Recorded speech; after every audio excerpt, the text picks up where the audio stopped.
సోనం అనే అమ్మాయి పోలీస్ స్టేషన్కి వెళ్తుంది.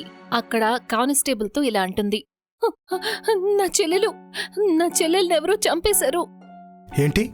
ఎవరు చంపారు? తెలీదు, కానీ అతను ఏదో భయంకరమైన జంతువులా కనిపించాడు.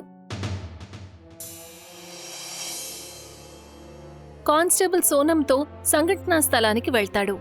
అక్కడ చూసేసరికి సోనం చెల్లెలి తల మాత్రమే అక్కడ పడి ఉంటుంది. తన శరీరం మాయమై ఉంటుంది. లేదు లేదు, ఇదెలా జరిగింది? నా చెల్లెలు. మీరేమీ కంగారు పడకండి. ఎవరైతే ఈ పని చేశారో నేను వాళ్ళని ఖచ్చితంగా వెతికి పట్టుకుంటాను, వాళ్ళకి శిక్ష విధిస్తాను. మీరు నాకు ఏం జరిగిందో కాస్త వివరంగా చెప్పండి. 2 నెలల క్రితం సోనం ఇంట్లో కూర్చొని ఉంటుంది. తన టీవీలో న్యూస్ నడుస్తూ ఉంటుంది.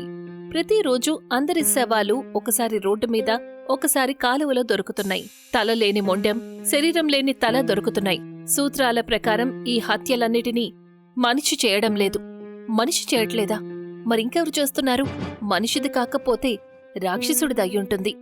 బహుశా డ్రాకులా? ఓ ప్లీజ్, ఇంత పెద్దదానివయ్యావ్, అయినా ఇలా ఇష్టం వచ్చినట్టు చెప్పే కథలను నమ్ముతున్నావా? హరి, ఇదంతా నిజంగా జరిగింది. కొంతమంది చూశారు కూడా. ఏదేమైనా సరే వదిలే. నేనేమంటున్నానంటే, నేను డేట్కి వెళ్తున్నాను. ఇంట్లో పనులన్నీ ఇవాళ చేసుకోవాలి. ఓ, ఎవరా లక్కీ మనిషి? తను నా క్లాస్మేట్. సరే, నేను వెళ్తున్నాను. సోనం ఇంట్లోంచి బయలుదేరి కాఫీ షాప్కి వెళ్తుంది. ఇవాళ్ల తనొక డేట్కి వెళ్ళింది, తన ఫ్రెండ్ మాణిక్తో పాటు. అతను తన క్లాస్లోనే చదువుతుంటాడు. కాసేపటి తర్వాత మాణిక్ కాఫీ షాప్కి వస్తాడు. హాయ్ సోనం, కాస్త లేట్ అయింది, ఏమనుకోకు. ఏం పర్వాలేదు, లోపలికి వెళ్దాం పదా. సోనం ఇంకా మాణిక్ కాఫీ షాప్లోకి వెళ్తారు. కాఫీ తెప్పించుకొని ఒకరితో ఒకరు మాట్లాడుతూ ఉంటారు. సుమారుగా 1 గంట తర్వాత వాళ్ల డేట్ పూర్తవుతుంది. వాళ్ళిద్దరూ కాఫీ షాప్ నుండి బయటికొస్తూ ఉంటారు. కాని ఎప్పుడైతే వాళ్లు బయటికి రాబోతుంటారో అప్పుడే సోనంని ఒక ఆవిడ గుద్దుకుంటుంది. తన బట్టల మీద కాఫీ పడుతుంది. ఓ నో, నా బట్టలు! నన్ను క్షమించండి, నేను మిమ్మల్ని చూడలేదు. ఏం పర్వాలేదు, ఇందులో మీ తప్పేం లేదు. ఏంటి తప్పులేదు? అంతా తన తప్పే. గుడిదానివా? కనిపించలేదా ఎదురుగా మనిషి ఉన్నట్లు? వదిలే మాణిక్, వెళ్ళనివ్వు. లేదు లేదు, అలా ఎలా? హలో, కాస్త నెమ్మదిగా మాట్లాడు. ఇది నా కాఫీ షాప్, మళ్ళీ ఇక్కడికి రావద్దు. సరే, నేను రానులే. చూస్తాను నువ్విక్కడికి ఎలా వస్తావు. ఓయ్ చెవిటివాడివా, నేను చెప్పాను కదా ఇది నా కాఫీ షాప్ అని. ఇక వెళ్ళిక్కడి నుంచి. మాణిక్, పద పద వెళ్ళిపోదాం. సోనం మాణిక్ని తీసుకుని బయటికి వెళ్తుంది. ఏంటి సోనం, తప్పు తంది కదా, తనే నీ మీద కాఫీ ఉంపింది. తను క్షమాపణ అయితే అడిగింది కదా. క్షమాపణ అడిగితే నీ బట్టలు సరైపోతాయా? లేదు కదా, వదిలే, వెళ్ళ నువ్వు. నేను నిన్ను ఇంటి దగ్గర డ్రాప్ చేస్తాను. మాణిక్ సోనంని ఇంటి దగ్గర దింపుతాడు. ఆ తర్వాత వెళ్ళిపోతాడు. మరుసటి రోజు సూర్యుడు ఉదయిస్తాడు. సోనం చెల్లెలు పరిగెత్తుకుంటూ ఆ గదిలోకొస్తుంది. అక్కా, చూడు న్యూస్లో ఏమొస్తోందో. అరే, ఉదయం నుంచి ఏం చేస్తున్నావు నువ్వు? అక్కా, త్వరగా కాని, న్యూస్లో చూడు ఏం జరుగుతోందో. తను లివింగ్ రూంలోకి వెళ్తుంది. అక్కడ న్యూస్ నడుస్తూ ఉంటుంది. ఇవాల్టి ప్రత్యేకమైన కేస్ కబురు. కాఫీ షాప్లో ఒక అమ్మాయిని దారుణంగా హత్య చేశారు. తలని నరికేసి కాఫీ షాప్ బయట వేళ్లాడదీశారు. ఇదే కదా ఆ కాఫీ షాప్? ఇక్కడ్నుంచే మనం ప్రతిరోజు కాఫీలు తీసుకెళ్తూ ఉంటాం. ఇది అదే షాపు. నేను మాణిక్ డేటుకు వెళ్లాము. ఆ కాఫీ షాప్ ఓనర్ పొరపాటున నా మీద కాఫీ పంపింది. మాణిక్ తనతో గొడవ పడ్డాడు. నువ్వేం చెప్పాలనుకుంటున్నావక్కా? శవాన్ని చూస్తే ఏమనిపిస్తోందంటే తను కూడా మామూలు మనిషి కాదు. అవకాశం చూసుకుంటుంది. హత్య జరుగుతున్నప్పుడు తను చూశానని చెప్తుంది.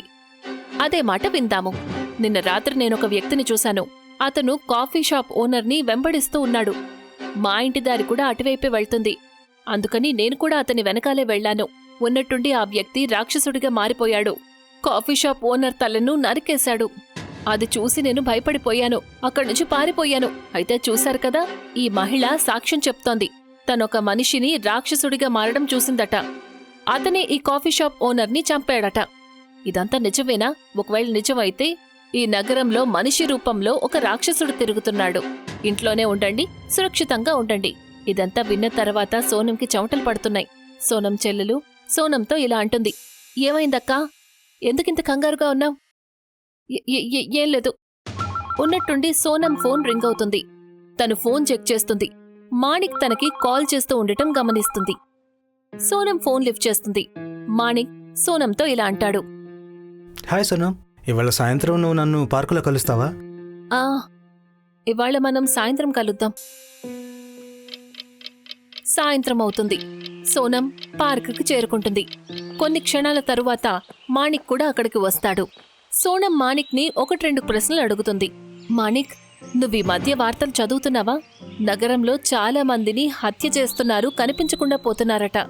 పైగా ఇంకొక విషయం ఏంటంటే ఇది మనిషి చేసే పని కాదట, రాక్షసుడు చేసే పనట. అరే, ఇవన్నీ అబద్ధపు వార్తలు. రేపు వీళ్ళే అంటారు ఏలియన్స్ అందరూ చంపుతున్నాయని. ఈ అబద్ధపు మాటల గురించి, విషయాల గురించి న్యూస్ రిపోర్టర్స్ టెలికాస్ట్ చేయడానికి సిద్ధంగా ఉంటారు. కానీ మాణిక్, అందరూ చనిపోతున్నారు కదా. వాళ్ళిద్దరూ మాట్లాడుకుంటూ ఉన్నప్పుడు సోనం చెల్లెలు అక్కడికి వస్తుంది. సోనం చెల్లెలు సోనం చెవి దగ్గరికి వెళ్ళి ఇలా అంటుంది. అక్క, తప్పుగా అనుకోవద్దు, కానీ నీ చాయిస్ అస్సలు బాలేదు.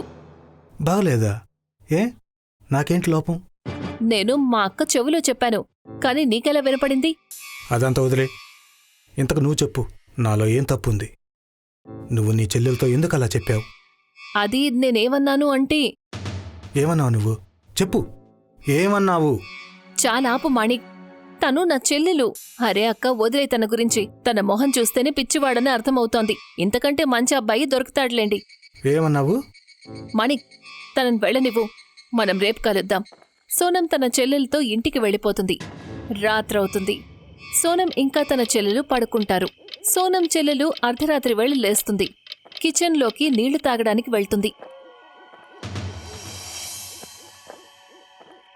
ఉన్నట్టుండి ఒక రాక్షసుడు తన ముందుకొచ్చి తన పీక పట్టుకుంటాడు.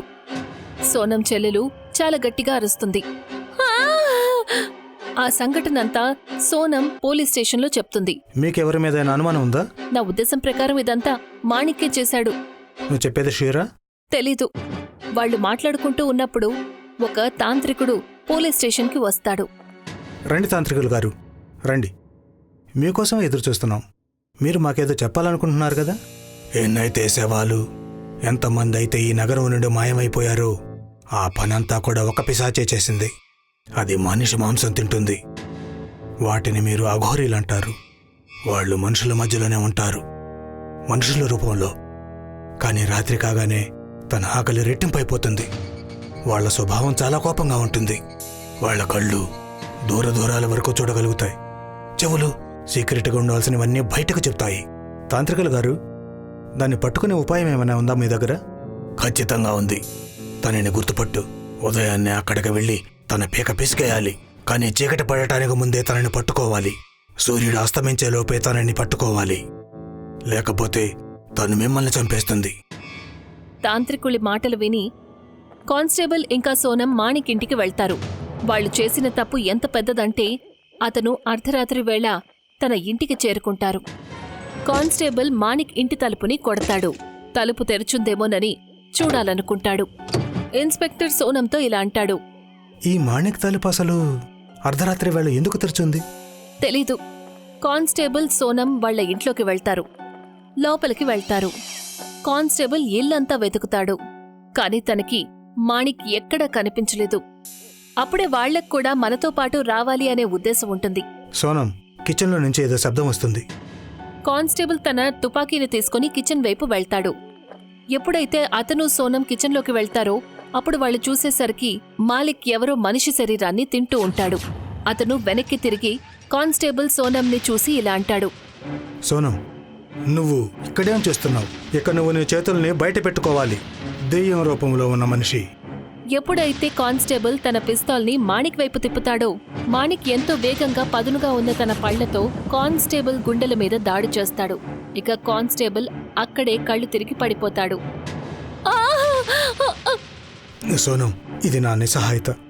నేనొక రాక్షసుణ్ణి. ఇది నా అసలు రూపం. నేను మీలాంటి మామూలు మనుషుల్లాగా భోజనం చేయలేను.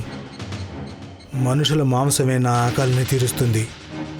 ఇన్స్పెక్టర్ వెంటనే లేచి కిచెన్లో ఉన్న ఒక పెద్ద కత్తిని తీసుకుని మాణిక్ తలను నరికేస్తాడు.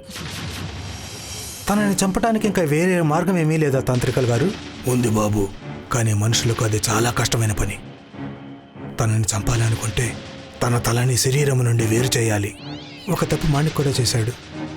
తను ఇన్స్పెక్టర్ని చంపడం మర్చిపోయాడు. అతనికి వెంటనే తాంత్రికుడి మాట కూడా వినిపిస్తుంది. అందులో అతను ఘోల్ని చంపేశాడు. పట్నంలో జరుగుతున్న హత్యలను వదిలేశారు.